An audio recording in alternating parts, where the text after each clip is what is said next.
Hey everybody, welcome back to another episode of La Carnita Asada. I'm your host, George Salazar, and I'm here with a photojournalist from Chicago, Colin Boyle.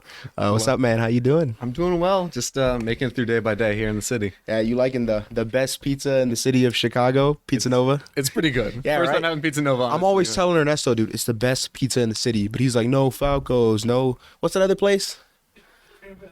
He said Home Run Inn. I don't like Home Run Inn, but I think it's the best pizza. I mean, there's a Colombian joint up by me that's actually got surprisingly some of the best pizza. Colombian? Colombian, yeah. They got Colombians make pizza, really? They got everything from baked goods to coffee to pizza. It's like a morning to 9 o'clock establishment. I'm gonna have to check that out. That's you gotta check it out. Yeah, it's pizza pan paella. Oh shit. Yeah, man. It's pretty good. Pronunciation was on point too, bro. So what's up, man? How you been? How's your week so far? I know it's kind of early.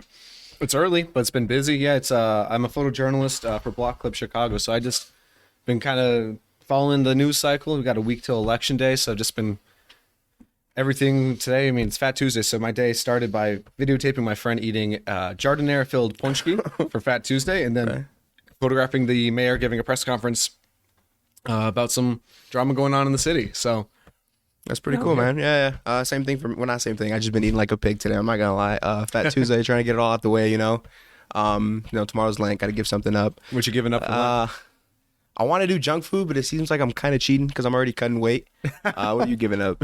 Well, you didn't answer my question. This is what the rules reverse. I'm a journalist here, so I'm gonna be asking you questions too. Honestly, bro, maybe like, I know it's a part of junk food, but candy, I got a big sweet tooth. Like it's bad, dude.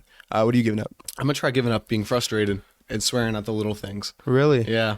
That's I'm actually really not been bad. trying to get my pace right and be more reflective in life and just be a better person. I think that starts at just being better about life. You like a big swear sometimes? Sometimes. Yeah, I get the same way. That's actually, I'm thinking about that. I might do that because a lot of these guys tell me I swear a lot too. Yeah, like when my bag got stuck on the door today, I was like, ah, shit. All And I was like, I don't need to say that. Like, it sounds funny, but I don't need to. Yeah. I feel you, bro. Channel that energy better. Yeah. So I want to jump right into it, bro. Just tell me about young Kyle growing up, Kyle. Oh, Colin, sorry. Who is this Kyle fella? Growing up in Chicago. Yeah, young Colin growing up in Chicago. I grew up on the north side. Went to Lane Tech for high school. My mother's a photographer for Broadway in Chicago, so I just fell in love with the art of making images, and from a young age. So she would be out photographing, Elton John and Oprah at like the theater downtown, and I was like, that's something I really want to do. Yeah.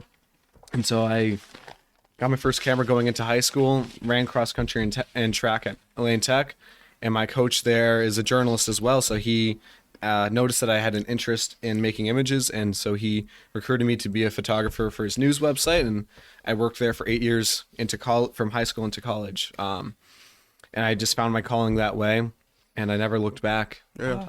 Teetered more into news and editorial photography, and just kept finding myself telling stories through my camera and through words all across the city from high school into now, 7 years after graduating. So, yeah. You mentioned Lane Tech. Our director, Malachi, goes there. Can you sort of tell me a little bit like about what it was like going there, how you feel like it shaped you into like the person you are today? Absolutely. Lane Tech, if it weren't for that school and all the other blessings of life, but especially Lane Tech, and just at Lane, everything just kind of coalesced into really directing me down a path that I think made me who I am. Okay. My cross country coach, Tony Jones, hiring me into a growing media landscape covering cross country and track, as niche as that is, that made me be who I want to be, or who I am now. All the opportunities of good classes and great classmates and engaging teachers. It was definitely a privilege being at one of the best schools in the city, and I never would take it for granted. And looking back now, I just want those blessings to be spread more across the city. So it was definitely quite an interesting experience, just having all that amazingness at your fingertips right up Clybourne Avenue from where I grew up in Chicago. But it also took me around the city, took me around the state. I made friends from every corner of Chicago that I'm still friends with to this day. So now when I'm out reporting in Chicago, reporting in a different neighborhood every day, I find myself feeling more comfortable, more at home in communities that I did not grow up in. And I find that to be very important. Just, having that knowledge, having that connection, and just being vulnerable to learn other people's stories and share your story as well. Yeah. So from what I researched, I know you were like one of like the only photographers at Lane Tech, if I'm not mistaken. No. Oh, no? There was a lot. That's what I really loved, is there was a really strong photography community there. Okay. You know, I had a few classmates in my year who made photos. I was, you know, tried to be super ambitious and always work throughout high school. And there was definitely a few photographers per grade, and just a matter of, you know, what we ended up doing with their craft, whether it was more going commercial or sports or journalism or headshots. So it was just, there was so many different opportunities to make photos there. So I know you mentioned your mom, you know, how she took photos of like really big people. Yeah. Would she ever like take you on any of these kind of trips? Absolutely. Or sort of show you 10 years ago, last week, she took me when I was a freshman at Lane. She took me to Mike Tyson's event. Oh shit. At Broadway in Chicago. And at that time I was like, Mike Tyson, I was a kid. I was like, Mike Tyson, that's the guy that's in The Hangover, right? You know? And it was incredible. It was such an experience. I was helping her light the backdrop and everything. And then all of a sudden Evander Holyfield walks down the stairs behind us. And again, like, I was a kid. I didn't really know, but you know, it was definitely just a blessing, and still is a blessing, to have my mother every day just out there inspiring me, making a name for herself in the Chicago and, you know, world community at large for photography. And she's right now pursuing a master's in journalism after, you know, being a mother for 27 years. She's back out studying right now, getting her degree. And she got her first degree when she was raising us in Chicago. So it's really inspiring to have her in the same industry and also making her own waves every day. Yeah, so she was sort of the one that like sparked the motivation towards photography, pretty much. Absolutely, yeah. That's cool. And almost everyone in my family makes pictures or is studying it, or Oh, so it's like a whole family, it's a family thing. Yeah. Older brother will make cool streetscape photos on his phone. Younger brother studying film photography at Harold Washington out here in Chicago. Youngest brother studying film, like video film and history at University of Illinois in Champaign-Urbana. So I mean, I don't really know much about photography or pictures or any of that, but I do know like talking to people like Malachi, I have other friends who take photos. They try to like find the beauty or like in simple things, right? So what are some sort of things, like some of your favorite pictures that you've taken that like may seem really simple, but like there's a beauty within, you know? It's just something that speaks to you in the moment. I mean, when I was leaving the cafe that I was working at before coming here, Yep. I'm usually like always looking across the street, just trying to find a moment. And I look up, and it was dark outside, but I see down Randolph Street, the sun is setting. And, you know, it's winter, it's kind of gloomy, it's kind of dark. And to see this gorgeous pink glow, kind of like this, but in the sky, encompassing all the buildings, I just stopped and just took my camera and just started making pictures, because that moment really spoke to me, where I stopped my routine, my going to work, leaving work, you know, just the plug and, you know, the chugging along of the day, and just stop for a second to really appreciate the world that we are all sharing. You know, 3 million people here in Chicago, plus our visitors, our tourists every day. That was really special, just to watch people live their lives, and I got to freeze there for a second and just make a picture. But any day I find myself making a picture that I find beauty in it, as simple as it is. Maybe it's my food, maybe it's someone smiling at an event, or just a moment at large, like something that really speaks to what we are going through right now in society. I mean, I just think back to last summer. It was a 100-degree day. It was in the middle of the summer.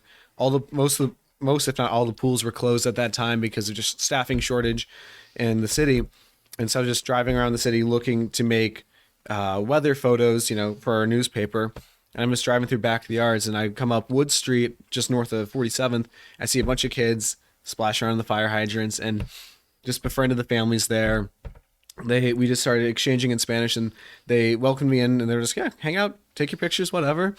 And then I think just the most special moment to me was actually crouching down to like kid height, like little kid height, standing across the street and watching one of the Chicago water department trucks drive up the street, and they were going around turning off all the fire hydrants, and the kids just started going, no, that's not, you're not gonna do that. And the truck just drove past, and so I have this like silhouette of little kids wagging their finger, and this truck was being like, all right, like they're being happy. Yeah. And it was just that was really special to me. It's funny you say that, actually, because, you know, recently, like where I'm at in my life, you know, I just turned 18. I've been really thinking like, like I gotta slow it down. I feel like I'm always, or people in general are always just so like go go go go go, like that we forget to like pause and take a moment and really take in like the society that we live in or how beautiful life is. It's a blessing. Every day is a blessing. Yeah, man. And I told you, I recently started journaling a little bit, so writing like thoughts down, just ideas, ways I can improve, and it makes sense. I feel you when you mean like where you pause and you take a look at your surroundings. I do have a question to ask you though. Why like I remember I was looking at some of your pictures and I saw you take pictures of like it was like 4 kids playing like in an Englewood park. Mm-hmm. Why stop and like take time out of your day to take pictures of that? Absolutely. Like, I mean, like you don't really are you have to, talking about the one up in Douglas Park? It right? might be Douglas. Park, Yeah. Photographic memory. If I do correct it, that was just special. It was one of the first warmer days in the early spring back in 2021, and it's just important to showcase the joy that's going on in Chicago, because you can read the headlines all you want about the city and the problems that we have. Every city has its problems, but what I love about Chicago is that wherever there's hurt, I find that there's way more hope that outweighs that. There's the youth that are going to make a change. There's the youth enjoying life. There's the parents and the community members and the leaders who are guiding the next generation and their generation and the generation that preceded them to a brighter future that will really make the city more equitable and safer for all and enjoyable. So that moment really spoke to me because, again, it's just, just like in Backyards, the example I just said, it's an everyday moment for kids. But to share that moment with, with the consent and trust of the parents, right? To share that with the world at large, to show people that people really care, people really want to live a good life here in Chicago, deconstructing that narrative that you might hear, deconstructing the stereotypes that you might see. In the meantime, just being you and being a neighbor, striking a conversation, it all comes together as to why I do this job every day as a community photojournalist and community reporter. Just to be a good neighbor, write to the parents after, here's the photo of your kid. That photo might strike inspiration for the kid to pursue photography or to say hi to a stranger or, to later on in life, pick up a camera or something like that. So just to, without taking over a moment, like helping reshape or help create a moment that might lead down, I'm going to start over there, to help share a moment with someone so you can help just remind folks to slow down a little bit and enjoy life and to share that moment with them forever, essentially. I like that, dude. That's dope. That's really pure. You don't see that a lot. And I remember I was looking at your photos with Ray and Ernesto, and I was just like, this guy can be. Like I see you take pictures of politicians. You're at musical events. Like this guy can be taking photos of anything, and he's here or Englewood, Douglas Park, back of the yards, and I was just like, he must be a really good guy. And I'm finding out that you are. No, man. And that's the thing too, is like deconstructing those narratives. With this job as a local journalist, I'll be honest, I don't live a lot of the experiences that are going on in Chicago. I grew up in a very blessed life, and I recognize that all the time.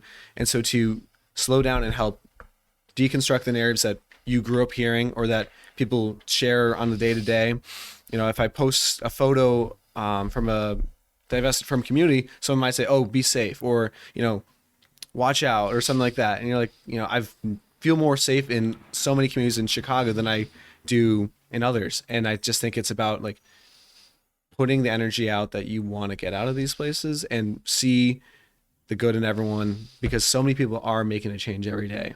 And you just have to, people are always doing it even when there's not cameras there. So how do you uplift that, and how do you help create a space and make a space to share those stories that not many people get to hear every day or see, and change perceptions? Yeah. Has there ever been like a time where like you've been like given backlash, or like kids or parents be like, "Oh no, like get out of our community," or "We don't want photos," or anything like that? No, normally that will only happen if it's like a really tense moment, like if you have to cover like violence or very tough breaking news, and you obviously have to respect that, because that is their moment, and you are being welcomed into their space as an outsider. And if someone says, "Hey, please don't make this photo right now," you just got to respect it and move along.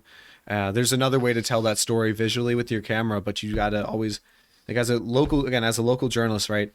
You're being welcomed into these spaces. You gotta give them the trust that you would want as well. If someone came knocking on your door, if something bad happened on your street or to your family. So Yeah. We'll get into more of the photography stuff later, but I kind of want to ask a little bit about college. I know you went to Northwestern. I did. Tell me a little bit about being in Evanston. Like, is there fun stuff to do out there? It's cool. Yeah, it's. I'll be honest. I would bike home to my parents quite often, or I get on the Purple Line or the Metro and get back to Chicago a lot. It's a really beautiful city with its own issues and its own perfection. So, I was a journalist at the college paper there, the Daily Northwestern. I was one of their photo editors for 6 quarters in a row, so over 2 years. And you really got to see everything from community events to theater productions to student-led protests to covering breaking news, working on feature stories, deep diving for multiple months about education inequity in the 5th Ward up there that I got to work with my classmate. And also at the same time, you are like right next door to Chicago. So what was really cool is going to school with a lot of my classmates who weren't from Chicago or never had been to the Midwest and sharing experiences from home with them, getting on the CTA or waiting for the CTA to ever show up, taking them to a concert in Chicago, biking around the lakefront with them. It was really beautiful to still be super close to home, but have your own community away from home and at the same time be able to share Chicago and help people understand the city that you love so much every day. So it's just this really interesting duality up there. And the whole time I was working too, was either working at the paper or working for the athletic department, photographing football, or freelancing for the Chicago Sun-Times or doing other freelance work back home in Chicago. So it was always a revolving door for me back and forth of work and life. So you graduate, you continue hustling, taking pictures like we just discussed, anybody and everything, right? I know where sort of the inspiration came from, your mom. Can you tell me about like where that hustle mentality came from, I guess? My mom. Your mom? Yeah, absolutely. Again, recognizing that like I grew up with my mother who really loved photography and has a wonderful business out of it, and a father who worked really, really hard to make a good life for our family. My parents would always be like, all right, like if you want a camera or a lens, you got to work, you got to buy that. Like you got to work to pay for it. Because they'd always say like, you can't just be born on third base and think you hit a triple, right? Yeah. You got to really just recognize the privilege of this job and life and growing up in the city. So I love work. I don't like to do it for the money. I like to do it just because I love sharing experiences with folks. And that was instilled in me in a young age. So I would always be working in high school, always was working in college. Sure, I missed a few moments here and there with friends and whatnot, but at the end of the day, I still have my core group of people that I love and that I get to care and share life with every day. So I definitely attribute a lot of that hustle to my family and to just wanting to do good and do better for the community around me through photography, through journalism, through sharing story, through finding stories that people might not have heard about, and just being a good neighbor at the end of the day. Yeah. So I like to think of myself as a hustler, a grinder. I play ball. These guys were talking about it earlier. So I'm in the gym, every day, right. Hitting every day, doing what I can to get better and get to the next level, right? And it sort of seems like we have the same mentality, clearly in different fields. But like, would you ever find it, like you said, you lost a couple friends, like it getting lonely or it getting like tough to the point where you're just like, I don't want to do this anymore? Because I know freelance can be pretty tough. Freelance can be tough. It's just a matter of, what I found in recent years, especially during and through the pandemic, was just being intentional with friends. I definitely fell off with a few friends, high school and college, just because life got so busy. So really trying to slow down and make sure you say hi to over text to my college roommate every once in a while, or reaching out to an old colleague, just like, hey, hope you're doing well, thinking about you. Just like maintaining that intentionality that seems so normal if you see them every day, or if you're in a hallway at Lane, or going to class at Northwestern, or working in a newsroom together. And just like, what would you like to hear from someone, right? How would you know if someone cared about you or want to hear something about your life? But you just reach out and that was hard for me for a while. I just like to just always maintain these connections, and it's definitely a blessing and a curse at the same time to have a great job and a great life ethic of always wanting to work, always want to do better for those around you. But you also got to like remember those that are with you and help get you there every day. So yeah, it's exciting. Like right now I just turned 25 and just, hearing like birthday wishes over text or on Facebook, whoever uses Facebook anymore.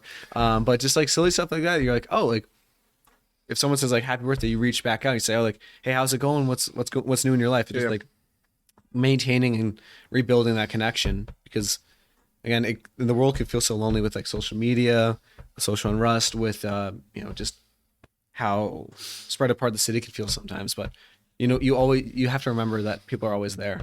Yeah. It's really beautiful. So talking about freelance, I got a couple buddies, including our director. I know I brought him up. He's very interested in freelance, because like passions that they have or for their own reasons, right? And like we just discussed, it can be very tough. Do you have any like piece of advice that you can give to young people who want to pursue that when they get older? Absolutely. Just, you got to recognize your work, and you got to recognize your worth as well. I teach at Northwestern, and what I told my students is that they are journalists, right? Like this is an example from my class that I taught last summer. I had like a few slides in there that said like, you're a journalist who happens to be a student, right? You're making work that so many people would want to do. You're covering things that so many people want to do, right? So you're being there, your intentions, your drive to share a story or to freelance or to make photos or to paint a poster or to just make music, right? You're making that art, so you got to remember that your work is appreciated, it is received, and it is worth something. Your time is worth something. So, don't let people take advantage of you and your work just because you're hustling or you're freelancing or you're getting into it, right? So just always remind yourself that, like, know your worth. Don't be afraid to ask questions. Reach out to people if you're interested in breaking into a full-time job or just getting your toes, dipping your toes into the industry. But always at the same time, remember that you're making this work and you're sharing your time. Yeah. Did you find that like happening often? People like trying to take advantage of you, or like, be like, oh, you're new, like sell it to me for a lower price or whatever the case may be. Like, a little bit. And it's just also like, there's just not an industry-wide understanding of the work that goes into it. The computer costs X, Y, and Z. The camera's that. You got to buy an Adobe subscription or something like that. I'm not sponsored by Adobe. That's what I've been using, So just like being honest, right? And that's hard too, is just like slowing the pace down to remind folks like, hey, like I had to hustle to make this happen. I had to hustle to make this gear come together. And you're also hustling to make your moment happen that I'm capturing. So you got to find a way to give and take there. Yeah. So you mentioned you teach at Northwestern? I do, yeah. What's like the name of your class or whatever you teach? Intro to Photojournalism, 408. And you said you're 25, bro. You're young, low key. How'd you get that opportunity? I got my master's at Northwestern in my senior year of high school, in my senior year of college there, and the reason why I pursued that master's degree is it was part of my undergrad degree, so it was a 4 1/4 kind of program, and when I was, even before college and during college, I always found myself trying to help share the art, share a moment with folks, and answer any questions, right? And what I love about journalism is that people are always sharing their story with you, but also on the flip side, you get to like interact with so many people. So you also, if you choose to accept the opportunity, you get to share your moments and share a little bit about what you're doing with folks that want to know. And so I've always wanted to teach. I always want to like help reshape and break down barriers of getting into journalism. I'm hoping to start like volunteering more this year as well, and just help share the craft, sit down with student journalists who are students. Yeah. There you go. And just bridge the gap so it doesn't feel so, ivory tower journalism as it like had been for decades. And so I got into teaching at Northwestern. I got a message from our associate dean, and she asked me to teach last summer's class because there was a lot of interest in photojournalism at the program. And I had I learned so much from the students. I honestly wonder if I learned more from the students than they learned from me, kind of thing. It's so many different perspectives, so many different ways of picking up a camera and telling a story that I watched through my students as they grew in the class in the 10-week course that I taught. And because of that, I don't ever want to stop teaching. Even if it means a little bit less sleep for me, it's helping folks really get into the field and understand another way of telling a story. Yeah. Do you find it like any challenges that come with it because you're so young? Like people, like whether it's questioning your credibility or whatever the case may be. I hope not. And if that's the case, everyone has the right to their own opinion. And I just want to, as a journalist and as a teacher, I want to be an open book. Yeah. I had a lot of really awesome conversations with my students last year about ethics, about how to approach a story.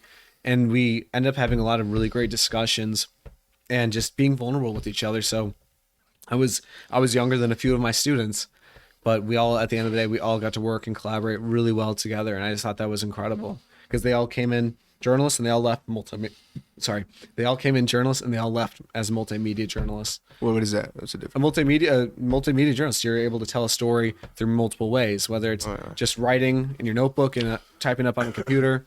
There's audio classes there, but also to be able to pick up a camera and make a story out of an image and know how to select the right moment to tell the big story at large. Yeah. So on the topic of you being, young, like from what I've seen, again, I looked at your work, I looked at your portfolio, like your website. It seems like you're very successful, right? And I'm sure you're gonna be modest or whatever, but I've seen the photos you've taken, and it's really big events. Do you think being young is what's making you move so fast, like towards that path of success, or like the question I'm trying to ask is how do you get success? How did you get successful so quickly? Again, I leaned into the blessings of life and just recognizing the privileges that come with it. But it's also, you got to be in the right place at the right time, and you got to know when the right place and where the right place is and when the right time is going to be. And just, again, being hungry, being that hustler, reaching out, finding opportunities, making opportunities, being there with your camera and your notebook, even when there might not be a job coming out of it, and always working towards making your craft better for yourself, more importantly, and for the world at large as well. And just never losing that artistic push and that care and drive to tell a story and connect with the community. So you being successful, did you ever, like when you were younger, did you ever see it getting this far, man? Or what was the vision? My vision was through a point and shoot camera that was 6 megapixels when I was 8 or 9 years old. I'm guessing that's bad, right? 6 megapixels? It's the itty bitty little thing. It was like, it was like that thick, like that big. It was hilarious. Yeah. But I filmed my entire life on that. I just made little videos with my brothers and my neighbors and me just running around Chicago, being goofballs. And I definitely saw my life through a lens very early on, and saw a lens in front of me very early on when my mom would make pictures or go to work. And I always wanted to do that. And so I'm very grateful that every day I get to be living my childhood dream in my childhood hometown. Yeah. I can relate to that big time. Ever since I was young, I've seen myself, playing ball and, going to the league and, making it happen. Now, is it White Sox or Cubs for you? Oh, it's Cubs. Oh, and if you say White Sox, we have a problem. Redacted. Plead the fifth. I'm a journalist. Unbiased. That's cool, bro. I grew up on the north side. You a big sports guy? I love photographing sports. Okay. I don't understand all the rules. You did a Super Bowl, right? I know I photographed a Super Bowl winning team. Yeah, okay. The Chiefs. Yeah. But that was when it was a preseason game when I was up in Wisconsin. Okay. I love photographing sports. I love the action and the dance of it. I don't understand all the rules, but I enjoy it. I know you mentioned earlier you ran cross country? Cross country and track. Were you pretty good at it? Or? I was good for a little bit. Yeah. I was the alternate to the alternate to the alternate's alternate in high school, sophomore year, and then I got injured. So, well, I still run. I do a charity triathlon every summer. So for 5 years now. Yeah. So yeah, I hate running, dude. It sucks. It's my least favorite part. Yeah, it sucks, dude. I can't do it. It's like, hey, but you do get like a runner's high, I would say midway through, like when you think you're beat or like you're done, like you just shit, I'm ready. Yeah, like I'm gonna change the world. You just keep going. Absolutely, and you got to carry that mentality with life too. Yeah. When the tough gets going, you got to have that I'm gonna change the world mentality, and see a different perspective. Yeah, but what about you? Like, how do you see baseball playing a role in your life? Honestly, I'm grateful for it. I feel like it'd be like I'm very young, so it'd be very cliche or weird to be like it saved my life, because I feel like I'm too young to say something like that. It saved your life at this point, right? Yeah, like I'm gonna get deep real quick. Let's hear it.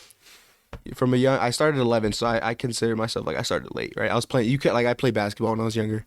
You couldn't tell me I wasn't going to the NBA. Like I thought I was gonna be Derrick Rose, MVP. It's hard when you're growing up in the city like this. Yeah, dude. It's hard. They took me out like to other parts of the city to play, and I was like, nope, this is not for me. This guy's big, my age. I was like, yeah, I'm not doing this.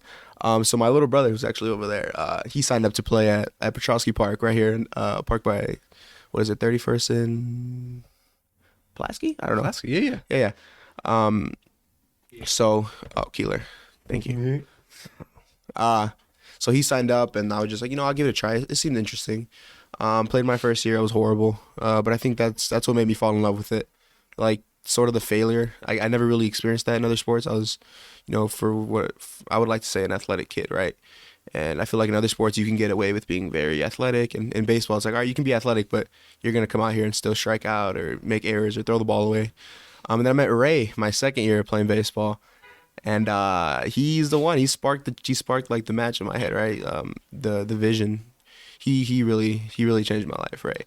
I was an angry kid, very bad tempered, didn't know how threw my bat, threw my helmet, didn't know how to act, and Ray sort of took me under his wing, and he's the reason I am the way I am today. I know he's over there shaking his head like, no, it was you, kid, but it was he played a very big part in that. And growing up in Chicago with so much going on, what does it mean to have someone who's there to mentor you and guide you and change your perspective and approach on life? I feel lucky. I feel blessed. I was just telling my buddy over there, Carlos, I feel blessed, man, because I had a conversation with him today. Like, I never seen myself being here. I still like to think of myself very quiet, very observant. But for whatever reason it is, it's like God has another purpose for me. I'm forced to be a leader. I'm forced in positions where I have to show my leadership. And he was like, dude, you got to be grateful because people wish for that. And he's right. I'm extremely grateful. Like, there's many kids in the city who don't have a Ray or who don't have an Ernesto. And it's unfair because I know I wouldn't be here without them. And it's just like, it's really like crazy to me. Like, I just realized how blessed I am because I wouldn't be be a here. Ray? Could you be an Ernesto? That's what I'm trying to be, man. Could you be the George? I'm gonna be the George. I'm gonna be better than both of them once. Hey. But yeah, man, they did it for me. What about you? I mean, I know you said you didn't grow up super tough. Was there any like mentors that you had growing up? Definitely. I mean, definitely my coaches, my teachers, my parents, family, neighbors, and just trying to be there for my friends whenever I could. I had a few friends in high school who were going through a lot of hard stuff, and everyone has their own hardships. I had, my own issues with my family and everything, but just always being there for people at the end of the day. Yeah, I mean, we lost a teammate right after high school, actually, to gun violence, and just having the whole team come together, even though we all graduated, and just like really trying to honor his story and his legacy and just reflect on the smiles and the beautiful moments of it all. But if it wasn't for our coaches and our teachers who brought us all together, right, we wouldn't have been able to do that for each other in good times and bad. So yeah, and I feel like we need more of that in the city of Chicago. Like you just talked about, it's a beautiful city, right? Even in the simple things. And I feel like we just don't have enough mentors or enough people to guide the youth. There's a lot of fucked up communities, right? A lot of kids grow up like really messed up, gangs, gun violence, drugs. And I just feel like we need to come together and really change the way things operate here, and change from within. That change from like people come in and save our neighborhood, that's bullshit. I feel like what we're doing here at Urban Wars is special because we're trying to change from within. We're like, fuck everybody else. We don't need your help. We can do it ourselves, and we're going to change from inside, So I think that's what's really important. Yeah, and just recognizing that decades of disinvestment and mistreatment of so many communities here in Chicago probably built those paths to the troubles that a lot of our neighbors are going through right now. So you got to break down those barriers, break down those issues, and also be there to support. You can't just come in and say, I'm going to change this, right? Without understanding what needs to be changed and why that change is needed. Yeah, and you're right. It takes everybody, bro. Mm-hmm. Like even like, photographers telling stories through their lens and, the Rays and the Ernestos of the city. Yeah, it's just crazy how it all comes back in circles, and you see it all sort of happen again, the cycle. Absolutely. It's pretty amazing. I feel old, bro. I remember in your interview with Edgar, you brought up the cycle, right? Yeah, being the coach for the kids that you saw, that you saw yourself in. I turned 18. I got wiser. I swear, bro. Wait till you turn 25. Nah, I don't want to do. You just get knee pains then. No, dude. This is a really good conversation, Colin. And you've seen the episode with Edgar. A big thing I like to do here is sort of just tell the guests what I'm grateful for, what I took away from the conversation, right, or something that I learned about you. I'm grateful that you came. Thank you for coming. You didn't have to do that. You're a very pure person, and you're very kind-hearted, bro. And you don't have to. And I'm just gonna be blank. Like you're a white dude who grew up with, like you said, a blessed life, right? And you don't have to do the stuff that you do, bro. And I'm just speaking from the heart. Being a brown kid from which you could say it was a shitty community, but we're turning it around. you know, I love my neighborhood, but we have our issues, right? It's like you said, it's like a family. Every family has its issues. And the stuff you do, I remember looking at your pictures, like, why does he come to these neighborhoods and take pictures of kids when he could be doing anything else, right? Being paid to do anything else. And just having this conversation with you being like, slow down life, you know, enjoy the simple things, just take it all in. And I'm grateful that we had this conversation, and you're a really good dude, bro. And I appreciate that, bro, because it takes a lot of us. If we want to make change, it's gonna take a lot of us, and I know that you have good intentions. I'm trying my best. I'm thank not you, I'm not a pure man, but I'm trying my best to be there for neighbors and just make the city a better place. Yeah, man. It's been real. I'm your host, George Salazar. Thank you again, Colin, for coming out. See you next time. Thank you.